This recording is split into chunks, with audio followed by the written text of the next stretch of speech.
Panique au démarrage. La frustration d'une voiture récalcitrante.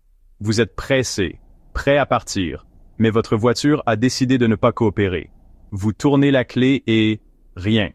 C'est une situation frustrante que nous avons tous connue. Avant de paniquer, il est utile de comprendre pourquoi votre voiture refuse de démarrer. Les causes peuvent être multiples, allant d'une simple batterie déchargée à un problème plus complexe au niveau du moteur. Heureusement, la plupart de ces problèmes peuvent être évités avec un peu d'entretien préventif. La batterie est souvent la première coupable lorsqu'une voiture refuse de démarrer.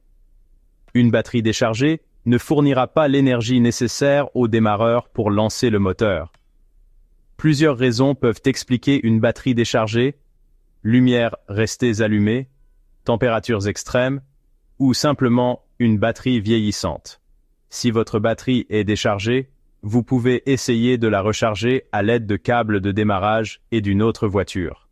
Cependant, si votre batterie est vieille ou endommagée, il est préférable de la remplacer.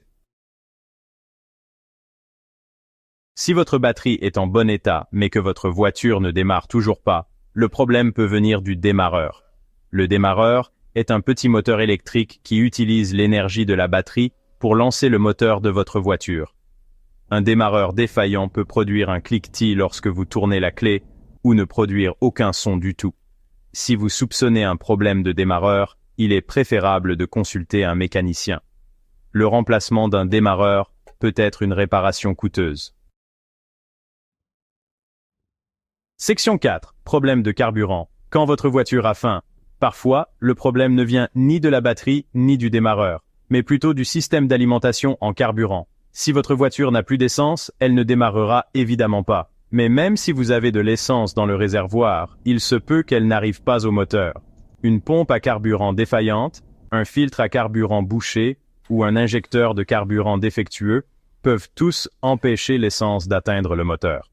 Ces problèmes nécessitent généralement l'intervention d'un mécanicien qualifié.